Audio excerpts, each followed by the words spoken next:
हिमालय की झील के पहली बार दुनिया का ध्यान खींचने के लगभग 80 साल बाद यह रहस्य उलझता जा रहा है। भले ही हमारे अतीत को समझने में क्रांतिकारी प्रगति हुई हो, उगते सूरज की चमक अभी तक उस बर्फीले, बर्फ से ढके घेरे पर नहीं पड़ी थी जहां मैं सुबह सुबह हिमनद की ओर जाने के बाद आराम कर रहा था। ठंड और दयनीय स्थिति में भारतीय हिमालय में 4800 मीटर की ऊंचाई पर मैं रूपकुंड नामक जमी हुई झील के बगल में रखे मानव कंकालों के ढेर की देखभाल करने के लिए ऊर्जा नहीं जुटा सका।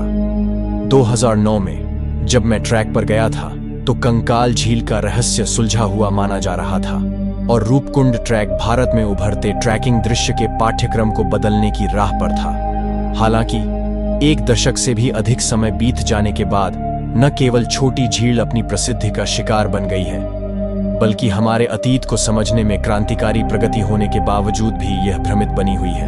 1942 में एक भारतीय वन अधिकारी एच के मधवाल की नजर रूपकुंड झील और उसके आसपास सैकड़ों मानव कंकालों पर पड़ी। उन्होंने विचित्र खोज की सूचना दी, एक रहस्यमय झील जहां 300 से 800 लोगों का दुखद अंत हुआ और ठंडा हिमालय मानव अवशेषों को संरक्षित करता रहा।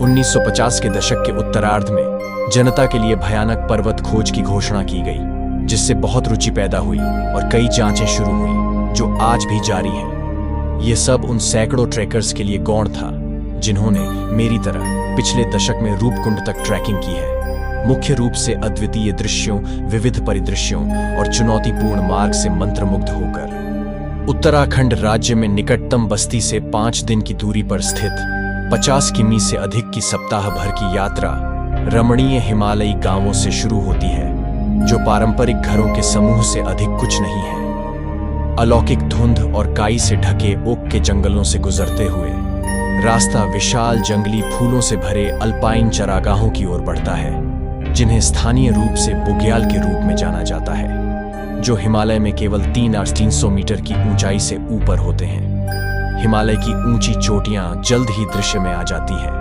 और अगले कुछ दिनों तक क्षितिज पर छाई रहती हैं। 5000 मीटर की ऊंचाई पर ट्रैक का उच्चतम बिंदु जुनारगली है, जो एक चाकू की धार जैसी पहाड़ी है, जहां से उच्च हिमालय और ऊबड़ खाबड़ हिमनदी परिदृश्य का 360 डिग्री दृश्य दिखाई देता है। रूपकुंड इस पर्वतमाला से 200 मीटर नीचे स्थित है।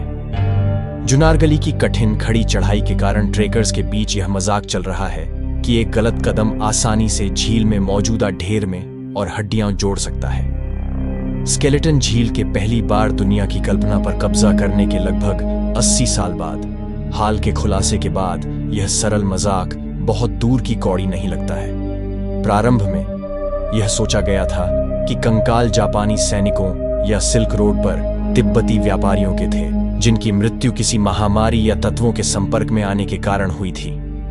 बाद में 2004 में फोरेंसिक विश्लेषण के बाद सबसे अच्छा सिद्धांत यह था कि 9वीं शताब्दी में एक ही घटना में रूपकुंड में भारी ओलावृष्टि से भारतीय तीर्थयात्रियों का एक समूह, दोनों पुरुषों और महिलाओं, क्षेत्र के स्थानीय कुलियों की सहायता से मारा गया था, खोपड़ी पर परिधीय चोटों से।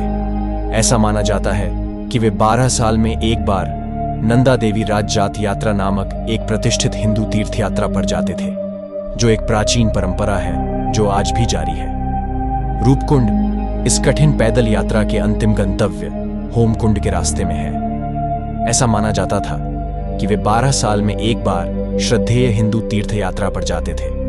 पुणे के डेक्कन कॉलेज में पुरातत्व की प्रोफेसर वीणा मुशर्रीफ त्रिपाठी 2004 की जांच का हिस्सा थीं। वह बताती हैं कि टीम ने तीर्थयात्रियों के सिद्धांत को सबसे विश्वसनीय बताया, क्योंकि घटनास्थल पर कोई हथियार नहीं थे, जिससे संकेत मिलता है कि मौत का कारण कोई हमला नहीं था और वे सैनिक नहीं थे। उन्हें संगीत वाद्य यंत्रों के अवशेष भी मिले और नंदा देवी राजजात यात्रा पर यात्रा करने वाले तीर्थयात्रियों की पुरानी लोक कहानियां भी थीं। मुशर्रीफ त्रिपाठी ने कहा, डीएनए विश्लेषण से पता चला कि यह एक व्यापक आयु सीमा से संबंधित पुरुष महिला समूह था, जो इस परिकल्पना को और मजबूत करता है। जब मैंने रूपकुंड की यात्रा की तो हड्डियों के स्पष्टीकरण के रूप में इस सिद्धांत की एक अपरिष्कृत कमी दी गई। हमें क्रोधित देवियों, श्रद्धेय तीर्थयात्रियों और नर्तकियों के पत्थर बन जाने की काल्पनिक कहानियों का भी आनंद मिला। प्रत्येक शिविर स्थल, प्रत्येक तालाब और रास्ते में कई अन्य स्थल विस्तृत लोक कथाओं से ओतप्रोत थे। विस्मयकारी प्रकृति और दिलचस्प पौराणिक कथाओं के इस मादक मिश्रण ने रुग्ण रूपकुंड को एक आकर्षक जिज्ञासा में बदल दिया। फिर यह आश्चर्य की बात नहीं है कि रूपकुंड ने अनजाने में भारतीय ट्रैकिंग दृश्य के तेजी से व्यावसायीकरण को बढ़ावा दिया। 2009 में बेंगलुरु स्थित एक कंपनी ने रूपकुंड के लिए एक किफायती समूह ट्रैक लॉन्च किया जिसे ऑनलाइन बुक किया जा सकता था। भारत में आईटी बूम के कारण प्रयोज्य आय में वृद्धि हुई थी, जो भारतीय हिमालय की नई सुलभ ढलानों के साथ मेल खाती थी, जो उस समय तक ज्यादातर हार्डी अल्पाइन प्रकारों द्वारा ही खोजी गई थी। रूपकुंड झील पर गैर भारतीय मूल के समूहों की मौजूदगी की ओर इशारा करने वाले नए सबूत एक झटका थे, क्योंकि यह समझाने के लिए कोई ऐतिहासिक सबूत नहीं है कि ये लोग कौन थे और हिमालय के सुदूर इलाकों में क्या कर रहे थे। व्यक्तियों के उस समूह के बारे में प्रश्न बने हुए हैं जो आधुनिक समय के पूर्वी भूमध्य सागरीय लोगों के वंश से निकटतम मेल खाते हैं। रूपकुंड आने के उनके कारणों के संदर्भ में, और क्या वे यूरोपीय यात्री थे या पूर्वी भूमध्य सागरीय वंश के स्थानीय लोग थे, या इस बारे में कि क्या अन्य स्थल भी हैं, नायक ने कहा। मानव अवशेषों के ऐसे संचय वाला क्षेत्र। आज जब मैं रूपकुंड की अपनी यात्रा को याद करता हूं तो मेरा दिमाग चकरा जाता है, क्योंकि मैं रहस्य की जटिलता और उस रास्ते की भारी विरासत को समझता हूं जिस पर हम इतनी लापरवाही से चले थे। अच्छे दिनों में अपनी मादक सुंदरता के बावजूद ऊबड़ खाबड़ उच्च हिमालय बुरे दिनों में घातक हो सकता है।